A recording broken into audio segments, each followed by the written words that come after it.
Welcome to this video series on setting up and using the Prompter People ProLine teleprompter along with the SmallRig AD375 heavy-duty tripod.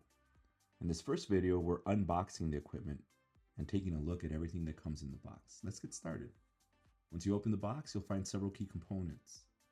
We're going to go through them one by one so you know exactly what you're working with. First, we have the HDMI cable. While this cable is included in the box, any standard HDMI cable will work. This is going to be essential when we connect the teleprompter to a computer, which will mirror the script onto the teleprompter screen. Also included in this box is a remote control.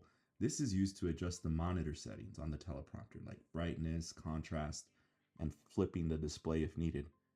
It does not control the script playback. For that, you'll use the wireless mouse.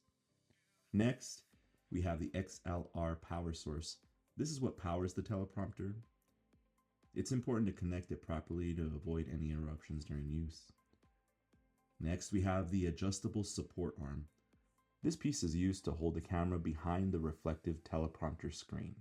These are the two camera risers. Depending on the size of your camera, you may need to use one or both of these to ensure your camera sits at the correct height. For the Sony ZV-1, you're definitely going to need both of them, so go ahead and leave those attached to one another. This is an extra threaded camera screw provided as a replacement should you need it. It helps secure your camera to the base plate. Also included is a wireless mouse. This allows you to scroll through the script once the teleprompter is connected to a computer, giving you smooth control over your on-screen text. Inside the box, you'll also find some documentation, including setup guides and instructions. There's also a cleaning cloth that helps keep your teleprompter screen clear and smudge-free.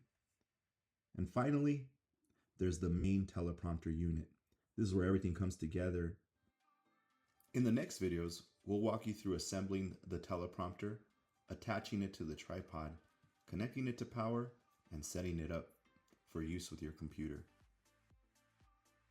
I recommend holding on to the box and the foam inserts that came with your teleprompter, as they might prove helpful if you ever have to move the teleprompter from one location to another. Thank you for watching. We'll see you in the next videos.